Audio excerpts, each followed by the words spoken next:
Welcome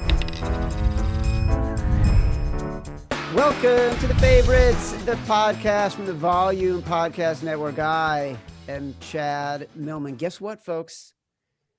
We might be in the middle of NBA playoffs. We might be in the middle of NHL playoffs. We might be in the middle of baseball season. We might be in the middle of the French Open. We might be in the middle of golf season. But we're like, no joke, 100 days from the start of football, which means we got an excuse to get Sean Corner on the Favorites podcast with me and my BFF, my companion, Mr. Simon Hunter, professional bettor. How are you, man? Chad, buddy, did you enjoy our one sunny day this entire weekend? I think we had a sunny day on Monday. That was pretty much it for our whole holiday weekend. Decent day on Monday. My mom came to visit from California. Great weekend in Connecticut to have relatives visiting when you couldn't leave your house. Saturday or Sunday, it was raining so badly and it was so uncomfortable here in Connecticut. That always makes for a lot of fun when a relative who you may or may not have tension with has come to visit, not seeing them for almost 2 years because of the pandemic. So that was great.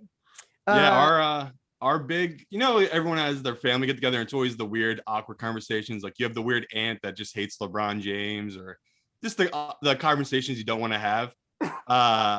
We talked a lot about aliens, big topic. And I was wondering, Chad, have you seen a UFO or an alien walking on Earth? Well, you could argue that a lot of the people I know, the only explanation for their behavior is that they are aliens. Number one. Well, technically you are an alien. Including, by the way, most of the people that we work with, including maybe a couple of people on this call, including Sean Corner and Matt Mitchell. Because that might be, otherwise, Matt Mitchell living in his basement and his sensibilities, and Sean Corner running simulations for fun are the only reasons the alien life is the only reasons that they could do these things. But let me tell you a story. Please. I did one year, my family and I used to do these RV trips every year with my best friend and his family from the time our kids were about 9, probably 10 until 16. And they were amazing. It'd be both families. We'd go to one state, rent an RV. We did Death Valley. We did Utah. We did the South. We did Oregon. And they're amazing. They are a comedy of errors. I highly recommend it, especially if you've got like younger kids. They're just so much fun to do. So we did New Mexico one year. And New Mexico is the only state we were driving in where you could not get anything on the radio, no matter what channel you went on. Like it was just desolate and barren and really felt like a very poor state that needed more resources than it had. But we did go to Roswell, and we did go to the Roswell Museum. And I am thoroughly 100% convinced that Roswell is true, that Area 51, aliens landing. You can either believe it or not believe it. I just choose to believe it because I think it's interesting and fun. And I gain nothing by not believing it, and I lose nothing by believing in it. You know what I mean? So there's no reason not to. Like, why not believe there's another life form? How arrogant are we to believe that we're the only planet that can have intelligent life? It's idiotic. So like basically that's what we were talking about, just how, not that no one cares, but it's information where people are just like, well, what am I going to do with that? Like, until these aliens land and they're in front of us, what are we going to do with it? But my aunt and uncle, they're terrified about it. They think it's going to be like Christopher Columbus and the Native Americans, like they're going to wipe us out. And I'm the other way, where I'm like, okay, these things have the technology to travel across the universe. You don't think they have the technology to turn a planet into an Earth themselves? They don't. Like, what can we really benefit to them? So I'm on the other view that they are like coming here, they're checking us out. But I think they look at us like we're so stupid. They're just like, you know what? Let's just keep waiting and waiting and waiting to see what these people can do. Because again, as a species, we all know it. We're pretty stupid. So I'm of the fans that they're not going to come here to kill us. They're coming here just to, like, check us out. Listen, a guy like Corner, we can bring Corner in here because, he's sitting behind his computer. He's working all the angles. He might already have odds on whether or not alien life exists. 100%, right? I don't think there's any doubt. Whether they look like how they're portrayed in movies is another thing, but I think without a doubt they exist. Person at Action Network most likely to be an alien. Leave Oh my God. Too easy. Sean Corner. Ooh, that's good. I'm going to have to go with Friedman. How could you not say Friedman? Oh my God, Matthew Friedman. Simon Hunter brings in Mike Leboff, who has been a regular guest on the podcast. Corner brings in Matthew Friedman, also a really good one. Matt Mitchell is in the channel and saying Stucky, and I got to believe that the one named wonder Stucky was my first instinct. There is something freakish about his sleep habits, something freakish about his willingness to invite anybody from Twitter to come visit him and stay with him in Kentucky, something freakish about the fact that he's gone to visit random people on Twitter and stayed with them for like a week at a time. That can only be fueled by alien life that is still learning about the human species. I actually could see that. I could see Stucky getting home and unzipping and just being whatever he really is. But he's definitely, he might be too much of a degenerate. Like, I don't know if an alien could be he's like when I think of a true gambler, Stucky is like right up there, man. Like that dude, I'll literally go to bed and I'll do my 3 a.m. wake ups and Stucky will still be on Twitter talking tennis at 3 a.m, even though he's talking hoops and baseball at 9 p.m. I'm just like, this guy is an animal. That is so true. Matt Mitchell, who is also a huge UFO guy, coming as no surprise to anybody, wins the prize. Guys, we got a 17th game, and that impacts everything. Sean, I want to start with you because I want to get into season win totals for the NFL, but I don't think we can get to season win totals until we've had a conversation about how a 17th game impacts the modeling and the simulations that you do. So take me through that for you. Yeah, so I mean, it's pretty simple on my end. I just add the game to my simulator. And I had an article up on Action Network sort of analyzing which teams benefited or which teams were hurt by the 17th game. But, on my end, that's what simulators are made for. I factor it in there. But from what I understand, Simon, it kind of messes up with your modeling and what things do you typically do this time of year? Yeah, I really I joke about it, but last year hold on, Simon. Let me just say one thing. Yeah. Corner's very sort of calm response in that the simulator will just take care of everything. You just add the game. Makes me really think does. He might be an alien. No, he's just so cool, calm, and collective. I feel like I'm the opposite where I'm just like panicking 24/7. I mean, I didn't sleep for 3 weeks leading up to the NFL season with the COVID stuff because I just couldn't find the math behind what the effect the fans would have on the teams. And it turned out if you just would have taken road dogs all year last year, you would have came out with a nice profit. And I should have just known that's how it was going to be, that home field was gone. These veteran quarterbacks are going to have a huge advantage. So again, looking at this season, I plug it in. It's throwing it off in the sense that, like we're going to talk about, we have bye weeks, week 14. We have it all depends on how you run your simulation, but I have certain things where like an older team like Pittsburgh, say their bye weeks, week 13, that skews heavy for me towards Pittsburgh. I give them a bump of maybe half a win because I just think that extra health in the season is a big deal. So it's really interesting where I put the one game in and it kind of threw my thing off where I thought I was going to give certain teams, 0.2 to 0.7 win difference. Some teams have bumped at 1.3. Some teams have dropped them down negative, like 0.4. It's just interesting how the schedule took in the strength of schedule. So there's certain teams like the Browns and the Ravens, they play each other, have a bye week, and then they play each other the following week. Like there's certain weird things they did this season where, there's going to be teams that are playing each other back to back in division that skews a lot of the season, because that's a big deal that, some of these teams are playing 5 divisional games to end the season. It's just very unique the way they did the schedule this year with the 17 games. The adding of the 17th game, Simon, when you're thinking about it and you say, okay, I see the Steelers getting a week 14 bye, that might make them be bumped up half a game in their win total. What does that process look like for you? Sort of in reality, are you in front of a spreadsheet? Are you in a computer? Are you modeling it for each individual game? Like how deep in the weeds do you go for each team to make a determination like that? And I just don't want people to get mad at me.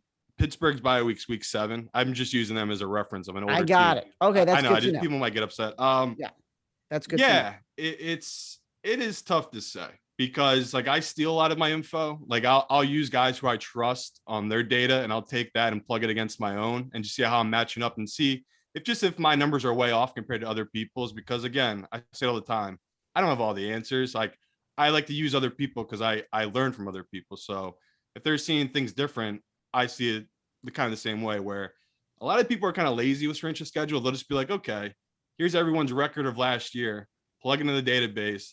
Here's the easiest schedule. So like people are going to be like, the Eagles and Cowboys have the easiest schedule this year.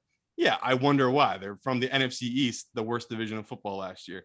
So it's one of those where I take it with a grain of salt when I'm projecting things out. And again, we talk all the time, injuries. Everyone has a plan. And then 3 weeks in, we already know two really good quarterbacks are probably going to be hurt.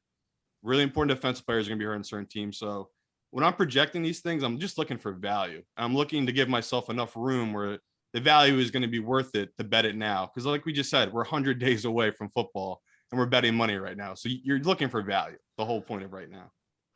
Corner, when you do your simulations, are you at all curious? Do you run them for a 16-game season as well as a 17-game season?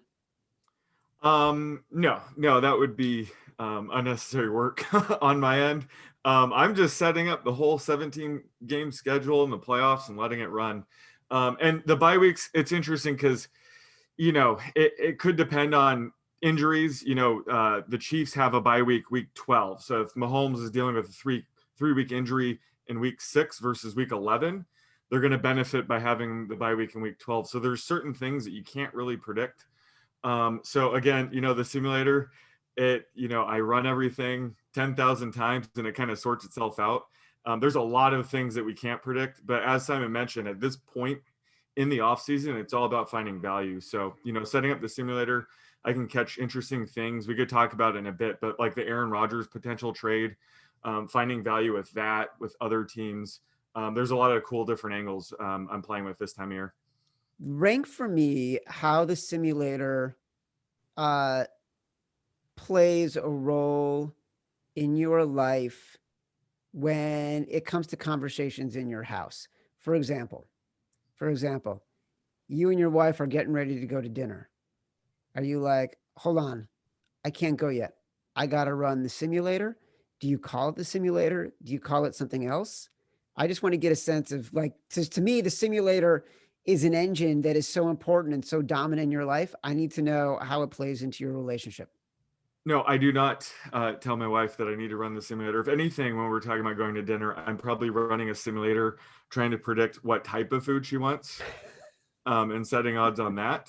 So that's how that conversation would go. And did you name the simulator? Maybe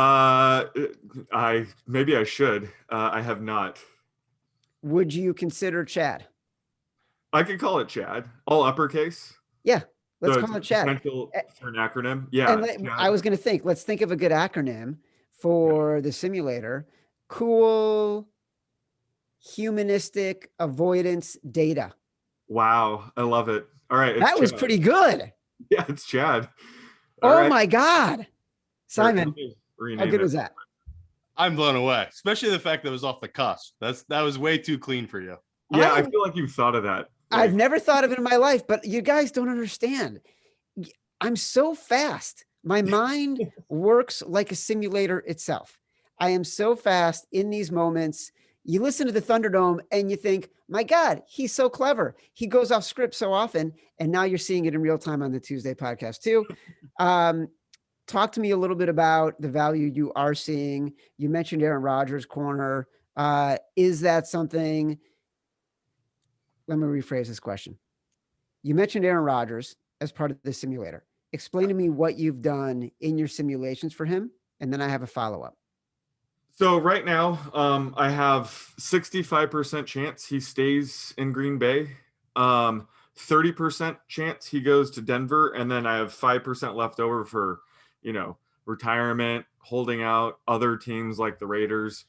Doesn't have much of an impact on everything, but that 65% staying Green Bay and the 30% in Denver has a huge impact on both their win totals. And it's really interesting to see where the Packers, like they're over under right now. If a book were to post it, would probably be right around 9, but that's one of the least likely outcomes for them. They're most likely going to be a 10.5 over under, or like a 7.5 to 8 over under. So it's almost like this kind of like curve like that, where 9 is like an unlikely outcome. So it's really interesting to see. So I have that built out for them, but it impacts the rest of the league too. So the AFC West has some pretty interesting ramifications for that. And it looks like the market has factored that in pretty well, but the potential for Rodgers to go to Denver has a huge impact on these AFC West win totals as well. Does your cool humanistic avoidance data machine need to run multiple simulations to account just for that one Aaron Rodgers variable? Yeah. So that's built in there. So every time it runs a season, he's either traded to the Packers or traded to the Broncos, or stays on the Packers. So I'm not using like an adjusted, power rating for them. It's, definite. He's on this one team or he's on this other team. Same thing with Deshaun Watson, which is really, really tricky. But, is Deshaun Watson even playing football, or is he suspended 6 games? So I have like all those sort of built out. Now, the percentages I'm using, are certainly up for debate. I know Simon and I kind of debated this on our schedule release show, but I think it's more likely that Rodgers goes to the Broncos than he might think. So, that's kind of, that bias is sort of built into my simulator itself. So that's a little bit of bias being put into there. But at the end of the day, it's being simulated out so that I can factor in all these various things sort of naturally. Simon, why don't you think Aaron Rodgers is going to the Packers? I mean, going to the Broncos? Well, it's one of those where I just, like we talk all the time about value. I'm capitalizing on the value. So the Chargers bumped all the way up to 40-1 on the news that they were at 32-1. They went all the way up to 41 because people thought he was going to Denver. So I took Chargers Super Bowl just because there was value there, because I'm banking on him not going there. I've taken their season win total when it was available. I took them division when it was available. It's just one of those where I just logically, he has no leverage. They're in a position where they're already put together team. They have all the pieces there. They're easily one of the top 3 teams in NFC. Aaron, he's upset. There's no doubt about it. He went to them, asked for a contract extension. They gave him back a number that to him was a slap in the face. So he pretty much said, F you, don't call me. Don't try to come visit me. I'm not talking to you guys. We've seen him. He's in Hawaii. He's chilling. I think by the time it gets closer to the season, his teammates are hitting him up. I just can't see Aaron leaving him. He's in a situation now where if they let him go right now, it's 30 million dead cap, and they can spread it across 2 years now because it's after June 1st. So they could do whatever it is, 15 million this year, 17 million next year. Okay, that sounds all fun and good.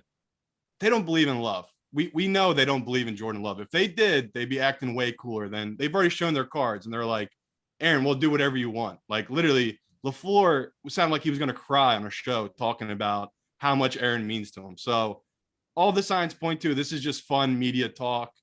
I'm with him though. I still think there is a percentage that he leaves because you never know with these teams. If Denver's offering up 3 stud defenders and 2 first-round picks, Green Bay's got to do the deal. Like they're in a spot now where it kind of makes sense they would take the deal. But I'm just looking at what's the most logical thing. And like he just said, he's given a 65% chance he's going to stay in Green Bay. To me, that feels like there's plenty of value there to just be taking these Green Bay futures because, like we just said, they're at a discount right now. All right, so I agree with Simon, by the way. I think it's like 85% chance that he stays in Green Bay. That also, as much as the Packers are begging and sort of thinking about how they can get him back, he has no leverage. Like, other than retiring, he really has no leverage. And he's a competitive guy who still has a lot to prove and is, past 2 years getting to the NFC title game, incremental improvement in NFC that to me is entirely up for grabs.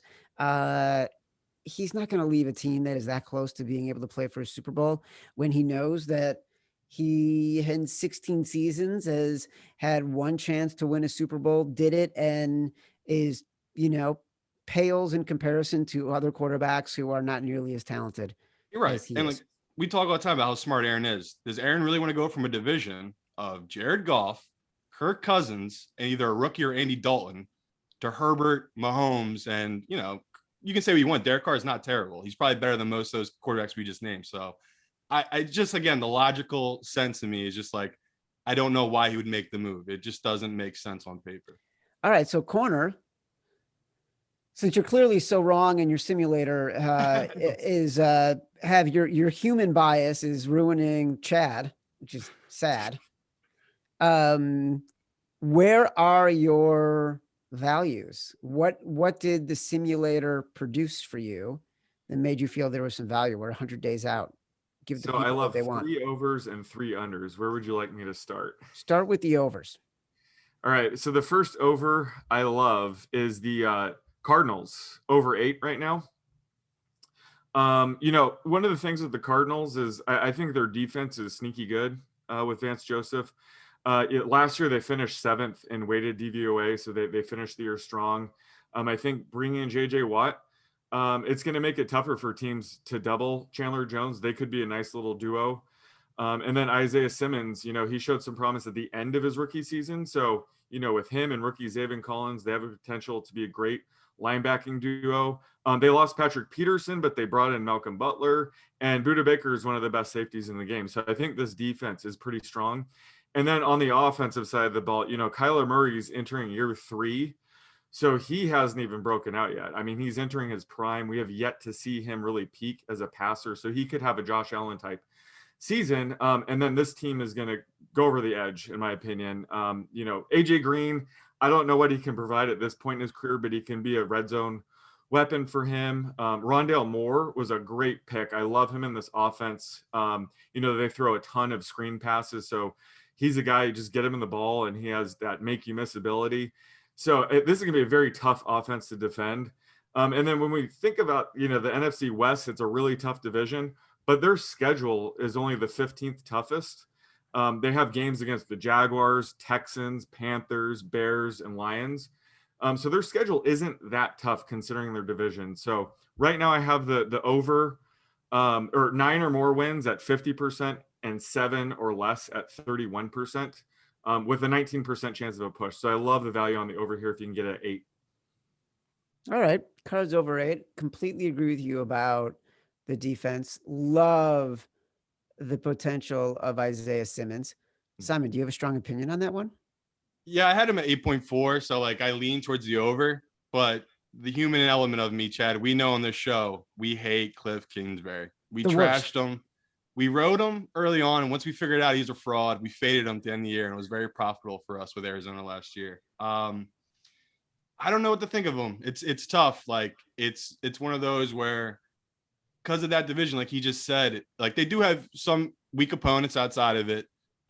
Such a tough division, and I don't know if they addressed that offensive line enough. And we saw Kyler breaking down, taking those big hits, and it's still one of those where, love the JJ Watt move. Could care less about the AJ Green one. I just think it's one of these teams where that's a good price. So if you do like the over, you believe in Kyler, that's a fair price, because I do have it over, lean towards the over. Personally, I'm either going to take the under or I won't touch it just because I'm so off Kingsbury. I like that corner is wearing a Los Angeles Chargers hat, which is one of the teams I am most heavily invested in. Are they going to be one of the teams on your over list? Yes, they are. Of course. My God, I've got such a gift. I didn't even know that was coming. Why don't we talk about them now? Tell me about them. So I do like the over 9. And a lot of great things to say about their offense. They upgraded their offensive line by bringing in Matt Filer and Corey Linsley. I love those moves. And then they were able to have Rashawn Slater fall to them at pick 13. So couldn't have asked for a better outcome there. They lost Hunter Henry, but I like the Jared Cook signing. That's more of a short-term solution. I've heard rumors that they might bring in Zach Ertz, so I'm not too worried about the loss of Hunter Henry there. And the coaching change, going to Brandon Staley, I love that because I can't tell you how many times I bet on the Chargers of the past few years and witnessed Anthony Lynn make some very poor decisions later in the game that cost them. So that's going to be a good change in that regard. Hopefully we can see Derwin James stay healthy this year. I think that's going to be huge for the defense if he can stay healthy. I love that. And even factoring in the Aaron Rodgers situation where I'm giving him a 30% chance going to the Broncos, I'm still showing value on this. So if I'm like you guys, and I think that he's going to stay in Green Bay, I would love this even more.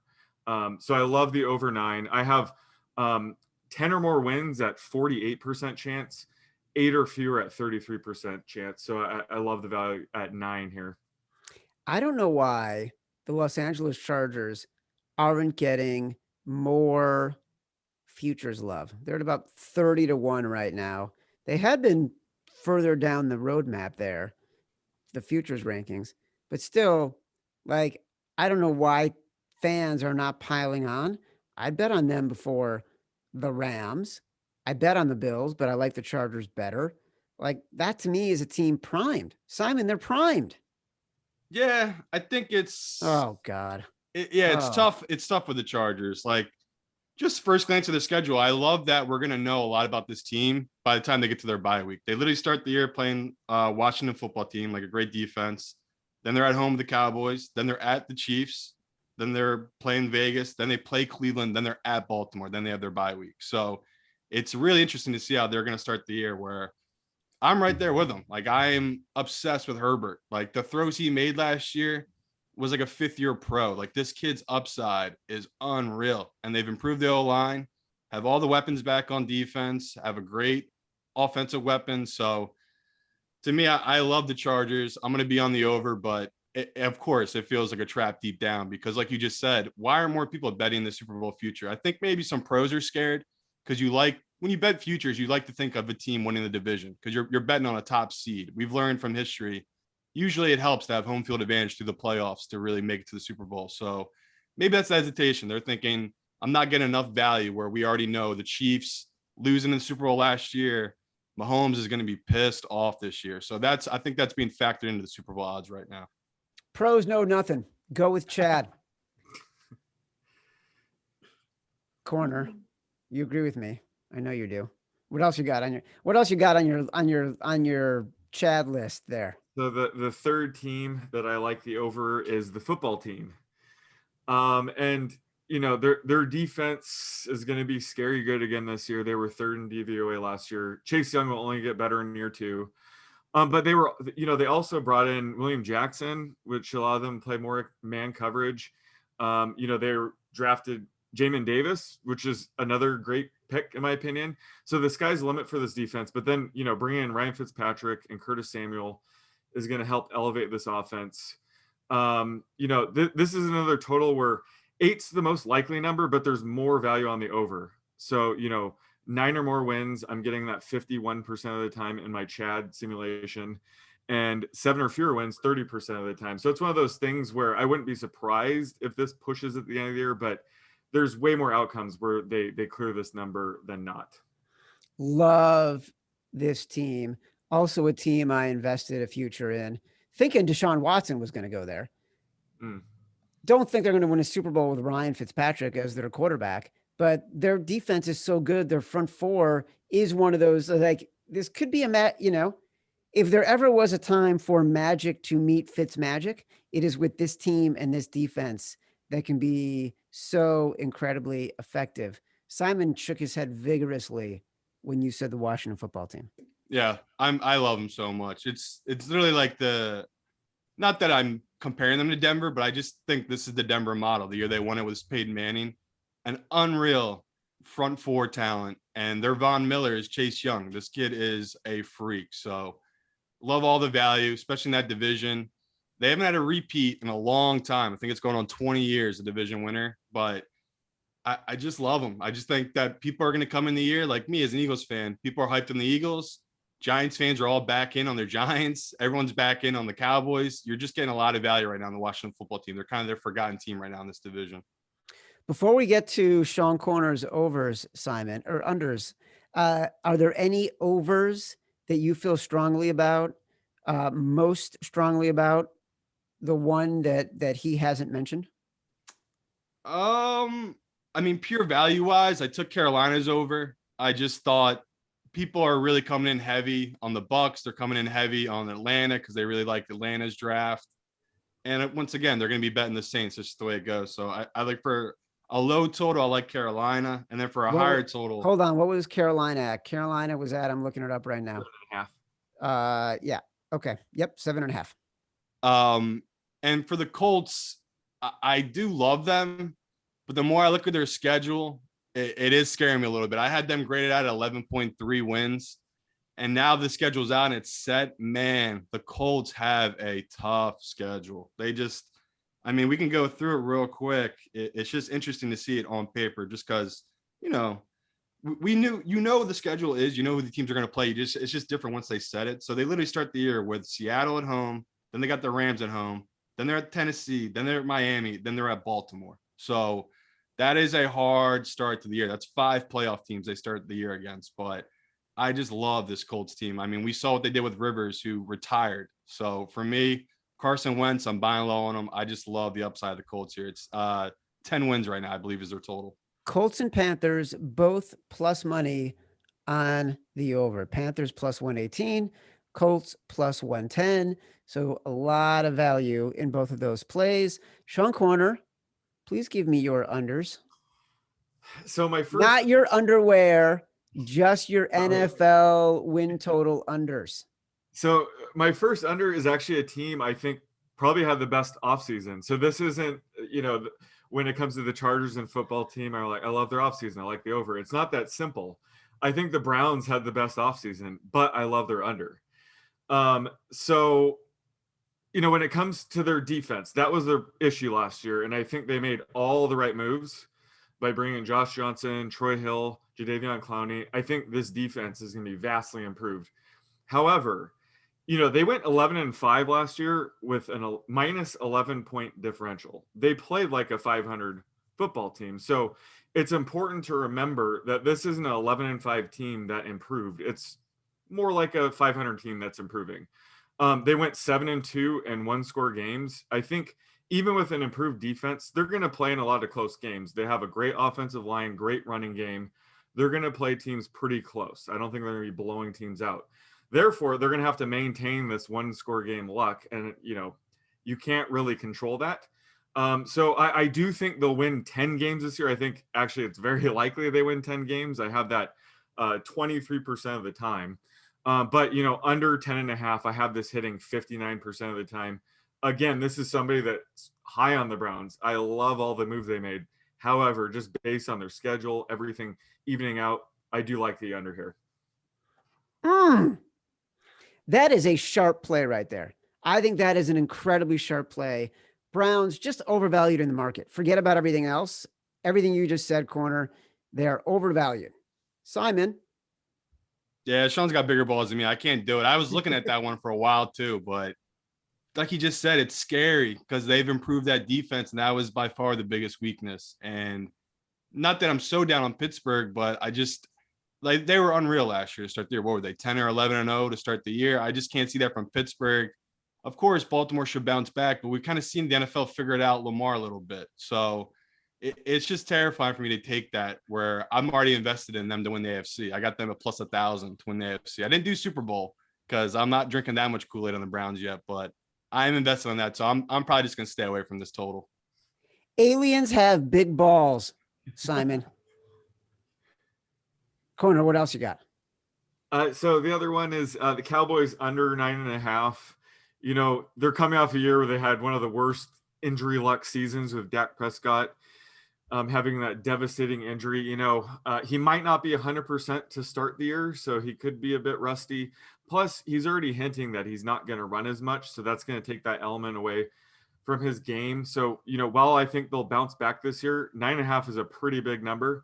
And I don't know if bringing Dan Quinn's going to fix their defense. They had a very unfortunate draft where I thought they were going to either get J.C. Horn or Patrick Surtain, and neither one fell to them. So that kind of ruined their draft. They definitely needed cornerback help. So while I think they're going to be better this year, 9.5 is a huge number. So I have them going under 63% of the time. So I love the under here. And I think it's being bet up just because, the Cowboys are a public team. People love to bet the over. So I'm just taking the value here on the under. 9.5 is a big number, but also, and I know Simon agrees with you on this, I could see them splitting. I don't see any team in the NFC being dominant where you're automatically chalking up 2 losses for the Cowboys, which makes me scared to bet under a 9.5 when I don't know where the losses are going to come from automatically. Yeah, well, I mean, this is kind of betting on, I already bet on the football team. Obviously, how good they're going to be, but I think the Giants could be sneaky too. So I think just the NFC East will pose more problems than people think. But I agree with you. It's not like you can say one way or another who's going to be dominant in this division. Obviously, the Eagles will have some issues, but I could see the football team and the Giants certainly giving the Cowboys some fits within the division. Simon, you agree with him? Yeah, always fade the Cowboys. They're always gonna be overvalued because their fan base. It's an easy way to make money every year. And when there's certain teams where you look them on paper and you go, okay, of course the Cowboys can keep up with anyone on offense, but they can never get stops. And in a team like that, that's always going to be 50-50 in every game they go into, they're not really ever going to be in the position of being the dominant team. I just cannot bet a team like that to go over 9.5. I mean, I guess the extra game, that's one of those where it throws a little wrench in it because I had him graded out at 8.4.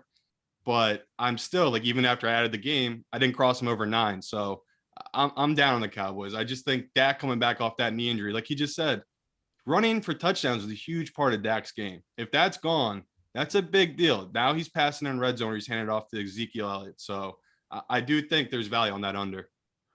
I love that one of you has a muse named Chad, that being Simon Hunter. One of you has a machine named Chad, that being Sean Corner. And you guys are both coming to generally the same conclusions using entirely different methods. Corner, what is your last under, the third team that has value on the under? This one feels so easy. It feels like a trap, but the Raiders under 7. And I do like the moves they made on defense, bringing in Yannick Ngakoue, Casey Hayward, and Quentin Jefferson, Gus Bradley to be defensive coordinator. But I don't know if that's enough to turn this defense around. They finished 31st, and 28th in efficiency the past 3 seasons. So that's going to be a problem. And then their biggest strength last year was their offensive line, and they decided to blow that all up and got rid of 3 of them. Then they brought in Kenyon Drake for 2 years, $11 million to back up Josh Jacobs. So they made some interesting moves. And, this division, and I'm factoring in, Aaron Rodgers going to this division at a much higher percent than you guys. So that's probably adding a little bit more value on the under. But, I mean, imagine this division with Patrick Mahomes, Justin Herbert, and Aaron Rodgers, and you got this at under 7. Even if Aaron Rodgers doesn't end up going to the Broncos, I still like this. That's why I'm pulling the trigger now. As of now, I have, the Raiders winning 6 or fewer games 46% of the time, and 8 or more 33% of the time. So I think, 7's a good number, but there's certainly more value taking the under here. I love betting against the Raiders in this division. I think it's perfect. Simon agrees with me. I know he does. Yeah, I don't even have to waste time on them. For my unders, people are gonna hate it because they think I'm a dire Eagles fan, but Eagles under, man, 6.5. Had it graded out of 5.7. I just think that too many people are just falling in love with the idea of Jalen Hurts instead of watching the tape and looking at the numbers of what he did last year, where I think he could be a good quarterback, but I just think of him as Again, the Eagles took him high up, but it's one of those where it was like a Russell Wilson effect. He would have been a 4th or 5th round quarterback if Russell Wilson didn't exist. And I do love the weapons they've put around him, but the Eagles just have so much dysfunction in that organization right now that I still think that's way too many wins for a team that I just see finishing 4th in that division. And going to another terrible team, Detroit. I know I talked a bunch. I love them week 1 to pull up an upset. That might be just like the Jaguars. That'll be it. Maybe they'll go 1-15 or 1-16 now, but everything I look at Detroit, they just seem like a team that's in full tank mode. And I like what he's doing. He's building up a D line and O line, but the rest of the pieces around those pieces are just terrible. So looking at just the strengths of schedule and everything like that, Detroit getting to 5 wins or 4.5 wins is going to be very tough. So I have them graded out at less than 4 wins. So I like the Detroit under. I will say that saying the numbers 5 wins, 6 wins in a 17-game season sounds dramatically easier to achieve than in a 16-game season.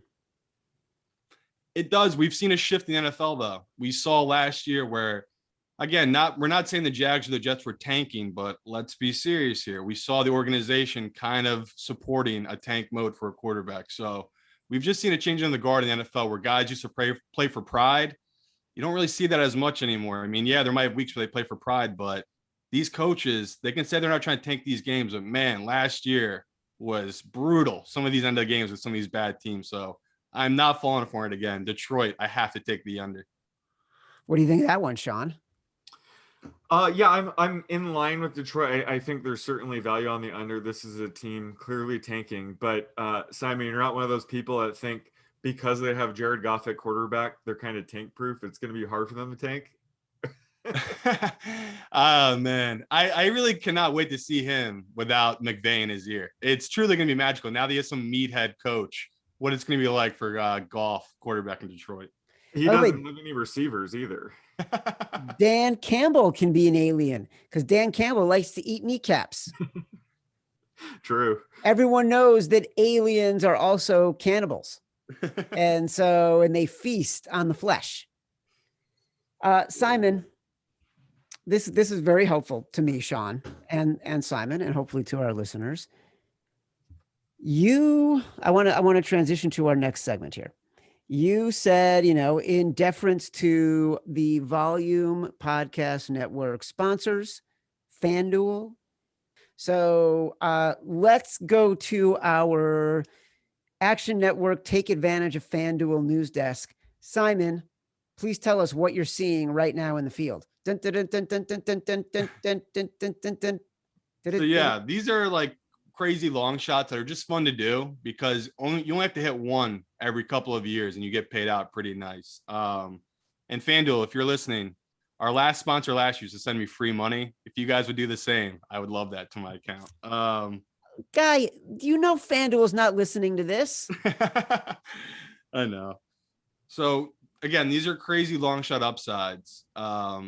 Last year, you would have thought I was crazy if I told you to take Green Bay to have the best record. Just because even when like last year, Jad, you were debating even taking the over of 9 for Green Bay. So that's what I mean. So that's what I'm looking for is that teams that people are down on that they have the upside there. Saints. I love the Saints upside. I have no idea if these quarterbacks are going to work out. Okay. It could be an absolute disaster. But I saw Drew Brees, not a good quarterback last year, lead that team to a great record. So to me, plus 3,200 right now to have best record in the NFL on FanDuel for the Saints. I think that's really good value in a team that they don't need Taysom Hill to be the greatest quarterback ever. They just need him to fit in the machine that is the Saints. So all the pieces they have there, I think there's really good value on that number. So what does Corner think of the Saints with the best record? Yeah, I like that. And the Packers too, especially again, if you think Aaron Rodgers is going to stay 25-1.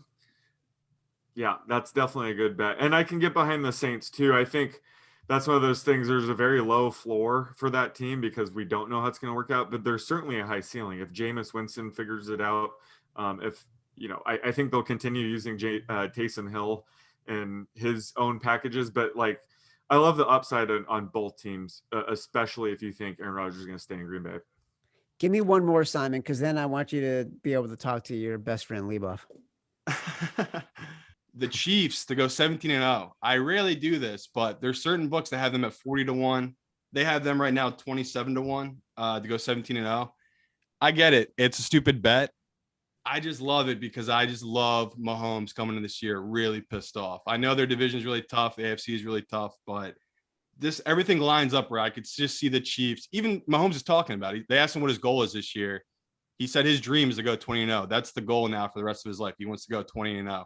So to me, a guy like that motivated, that's the only person I'd be putting that kind of money on. So I like the odds right now at FanDuel for the Chiefs to go 17-0.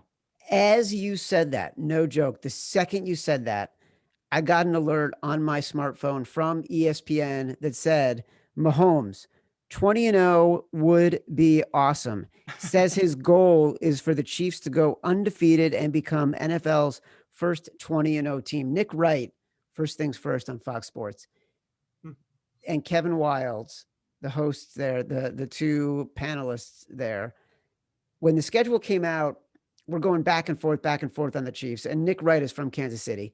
And I love Nick Wright, one of the smartest guys in this business, made an incredible case for the Chiefs to go undefeated, that you could see them getting through the first 10 games, and maybe their biggest competition might be Dallas late in the season. No, it's honestly, they're the only team off the top of my head I can think of that they only can lose if they choose to lose. Like, there's no point. Mahomes could be down 14 in the fourth quarter. When I'm holding a Mahomes Chiefs money line, I'm still not worried yet. It's the craziest feeling I have ever with that quarterback. So that's the only reason I'd even give this out, because it's such a chalk bet. But again, the way the math works out, say Mahomes plays for 20 years, you're betting $1,000 each year. You only have to hit it once, and you can hedge out. Like we saw with Brady in the Super Bowl against the Giants. You're going to have the value there to hedge out on this number. So I just think there's good value there in betting it. Sean, what does Chad say about the Chiefs going undefeated when you do the simulations?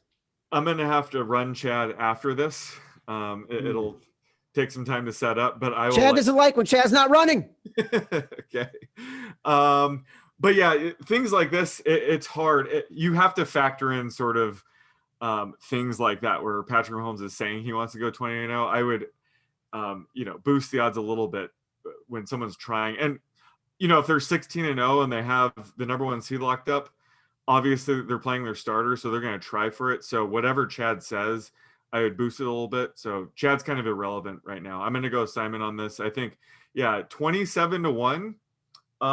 That's probably worth a few bucks. Chad's never irrelevant, Sean. Now Chad's hurt that you said Chad's irrelevant. So Chad has feelings now? No, well, you know what? That's a great point. Yeah, I'm worried. Wow. Yeah. Only the aliens could make a next level point like that. Listen, guys, this is fantastic. Corner, I think you should stick around for a second. We know that he was Simon Hunter's first choice for He Might Be an Alien at the Action Network. We know that he loves the Islanders more than anything, and the Islanders are now tied with the Bruins 1-1 in the Stanley Cup playoffs. We know that he might hate the Toronto Maple Leafs and John Tavares as much as he loves the Islanders. They were knocked out after losing a 3-1 lead to the Montreal Canadiens. Michael Leboff, what are you doing on this podcast? Well, I was on time and I didn't get to reap the rewards of my punctuality. Our producer, Matt Mitchell, said, "Hey, show up at 2:00. I did. And I had to hear about this San Diego Chargers offensive line for 6 minutes rather than continuing to rest on my laurels from what was probably the best sports night of my life last night. All right, before we get to that, number one, we know you don't like the NFL. It's now the Los Angeles Chargers for the past couple of years. Number two, before we get to that, Simon Hunter asked a very important question, and I know you're going to have an opinion on this. Do you believe in aliens? Yeah. See how quick that yes was, Chad? I'm telling you, it strengthens my argument. We live in a one planet in a gigantic universe inside of other universes. So wouldn't the odds just be like heavily skewed towards yes? And I would assume, like, sometimes I just think some animals are aliens, like the Greenland shark. Do you guys know about Greenland sharks? Those they swim in the North Atlantic and they can live for like 400 years. So like nobody knew those things existed until like, maybe 100 years ago or less. And so maybe they just kind of dropped down and they're like, all right, we'll just swim around here and disguise ourselves as these sharks who have basically just been watching history unfold in the North Atlantic for 400 years. Wow, that's an entirely interesting take. And Corner, I do think that Chad is going to have to run a simulation on whether or not there is alien life and what the odds are on whether or not there is alien life. But you just made a really interesting observation, Lieboff. I'm with you. I believe there are aliens. Full stop. And I'm not afraid to say it. I'm not afraid to admit it. I firmly believe it. I firmly believe it because I said to Simon, I think it's arrogant to believe that we're the only intelligent form in the universe. But you just made it a odds-driven argument, which is interesting. And I love that you decided they weren't coming for harm. They're just sort of dropping in. Well, if they were coming from harm, wouldn't they already have done it like before our technology advanced? Like if they were here, like why wouldn't you just like drop in like 2000 BC when they were whittling stone or whatever you do to stone? So I assume they're just here to maybe hang out, watch some hockey. All right. Do you want to talk about the greatest sports night of your life? You want to break it down for people? Yeah, I mean, it starts with like, I don't know about, Simon and Sean, but I think a huge part of being a sports fan is like reveling in the misery of your rivals. And I think that like anyone who doesn't understand that is maybe not cut out for it, because what happened with the Islanders in 2018 with John Tavares, like the Islanders have always been on shaky ground, right? So they had a franchise cornerstone. He had always committed himself to the Islanders and said like he understands the plight, like he knows him leaving would have some huge ramifications for the franchise and could like doom it basically. And then he left for the place that we like. If he had left to go to the San Jose Sharks, it wouldn't be a big deal. But he's from Toronto. The day the Islanders drafted him in 2009, there were articles about how long it would take for Tavares to go to Toronto. He always said they were bullshit and then just basically lied to our faces for whatever it was, 8-9 years. They goes to Toronto. They have a really good team. But they haven't won anything since 1967. They haven't won a playoff series since 2004, but their fan base and the media coverage, you'd think that they were, the Patrick Mahomes Chiefs or whatever. It's sickening stuff. It's very disturbing. And every time that they get eliminated from the playoffs in the first round, it's a holiday. And the fact that the Islanders 20 minutes after the Maple Leafs got eliminated, win in overtime, and not a series against a Stanley Cup favorite. And by the way, the Islanders have now won, I think four playoff series, or at least 4 best of 7 since Tavares left. He's won 0. So like, it was a great night. I was up till 5 a.m. watching highlights of the Leafs losing, I was listening to Toronto sports radio. I woke up this morning, told Alexa to turn on Toronto sports radio. She obliged. It was great. Like and the sick thing is, like the Islanders had a huge win last night, one of their biggest wins in years, another big win. And I haven't even had a chance to properly celebrate that one because I'm just dancing on the Maple Leafs graves for, I don't know. I told myself to like 8 p.m. tonight. I love it. Yeah, I mean, playoff hockey is the greatest. It's like the way you talk about Toronto is how I feel about the Penguins. Like obviously, like Philadelphia, the Penguins, that's our like in-state rival. Yeah, we took care of the Penguins for you. Exactly. Like Nassau Coliseum ate them up. And I'm all in on the Islanders because of you, obviously. And I rode them that whole series, and I took them last night, and it's just been a blessing. But man, playoff hockey, dude, the OT. Like I don't know about like obviously you're a diehard fan, sweating, man. I was literally sweating down my back. That was one of the better hockey games I watched probably these playoffs. Yeah, that was a fun game. My wife is a Bruins fan too, and the Bruins came back from 3-1 down, and she's like, you don't need to be a brat about it. And I was being a complete brat. Like I was like not talking to her for a while. And she said a lot of mean stuff about me, but it was all right. Like I'm mature enough to admit that, but I'm definitely not mature enough to change it. Like it's playoff hockey. It's life or death. And it's like, I'm not gonna, be happy for her if the Bruins come back. She actually felt so bad for me because of like how pathetic I was acting that she started to be like, oh, that was a good win for the Islanders. Good job. Like, I'm happy for you. And if she was on the other foot, it would have just been a disaster. I think So Casey Cizikas, who scored the overtime winner, he might have, saved my marriage, which is, I guess, good. Yeah. Corner, you've been awfully quiet. I have nothing to say about hockey. This is payback for Leboff having to listen to me talk about the San Diego Chargers offensive line, right? So I just thought I'd sit here and take it. What? I mean, look, I just don't. Here's how the NFL season's going to go, everybody. There are going to be a couple good teams playing each other in the winter. One coach is going to not kick a field goal. Everyone's going to freak out about it, and then the two other teams will play in the Super Bowl, and then one of them will win, and that'll be it. And we'll start all over again. It all comes down to a timeout and a field goal decision every season, and I just don't understand how that drama can outweigh what we saw last night at the TD Garden when the Islanders just stomped the Bruins. Listen, that's how we know Leboff really is an alien. He doesn't understand American football. I understand it. I just don't appreciate it, really. Well, the same thing, by the way. No, the hockey needs nicknames. Like we have the catch, the David Tyree catch on his helmet. We have like things that happen. Hockey, they don't have like names like that. Oh, we do. We've got the Easter Miracle. We've got the poke check. These are all Islander ones, but there's a lot. Like there's the guarantee. We have stuff. I mean, it's just not as we're not like self-absorbed like we are, like everyone is in football. Like it's just, we live in the moment.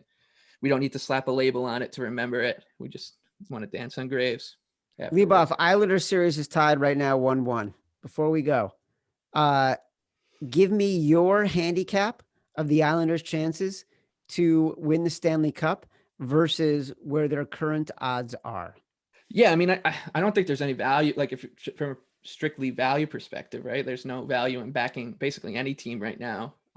But if you're looking for a ride, right? If you want to just hitch your wagon to a team, I think the Islanders or maybe one of the Canadian teams would probably give you the best ride right now, because the story's good. The teams are fun to watch. The Islanders play a very physical game. I do think that they're much like there are a lot of models out there that thought the Islanders were about 33% or less against the Bruins. I just think that underrates them a little bit. I think if you want to bet them right now, like you just bet the series line. And just remember, I mean, it's right now it's 1-1. It's a best of 5, and 3 of those games are going to be taking place at the Nassau Coliseum, which, as you saw at Game 6, after you denied my invitation, it wasn't even declined. Like it was more rude than that. You denied an invitation to the Coliseum, which was really weird because I can't imagine a better environment in sports than what was going on in Game 6. I had a box of pizza in the parking lot, another tall boy of Natty Light, and I wasn't out of place. Like that's what most people, like nobody just stopped and looked and was like, what is that weirdo doing with a full pizza and a brown bag tall boy? Like I was in amongst other people doing similar stuff. And then you go to the game. So like you do that and then you go to a game. So, I mean, I'll let you come again if you want. They got Thursday, Saturday. I'd suggest coming Saturday.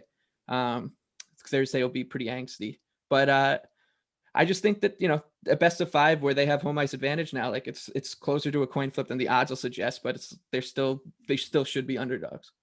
Saturday's not going to work for me. That's all right. That's your loss. Honestly, it's really your loss.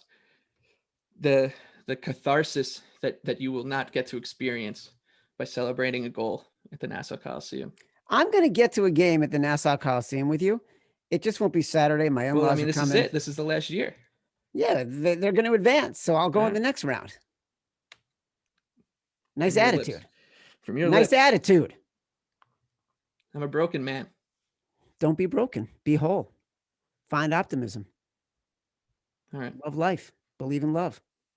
All those things. I'll try. Do like the aliens do. Find peace. All right. This has been. Before we go, can I say something that's gonna be kind of sad? God. But what? It's like a suicide awareness thing. Is that all right? Yeah. Well, now I feel bad that I was being mean to you, but well, yeah. no worries. I just thought I'd mention it just because it was Memorial Day weekend. Do it. Okay. Now I feel awkward even starting it. Yeah, I just wanted to talk about, it was Memorial Day weekend. A lot of I have friends who are vets. A lot of people don't know this, but suicide rate among veterans is crazy high. And it's just one of those, even if your friend's not in the military, just reach out to people. People are still going through tough times. It's just a good reminder, like you never know. So definitely check in on people. It's a lot of downtime right now. So definitely reach out to friends. I love that you said that. That's a great message. Completely agree with it. And I'm sorry that I snapped at you. You're good. No, you're completely good. I do want people to heed Simon's message. Listen, Simon, you're like the heart and the soul and the conscience of this podcast. And so when you say things like that, people should take them seriously. Yeah, you really took my alien theme. You ran with it all show. It was pretty impressive. I thought it was fascinating. It's a fascinating conversation. But more fascinating is that Sean Corner has renamed the most important device in his life. Not just an engine that powers what he does, but a lot of the engine that powers the Action Network. And somehow it has now been renamed Chad. Think about that.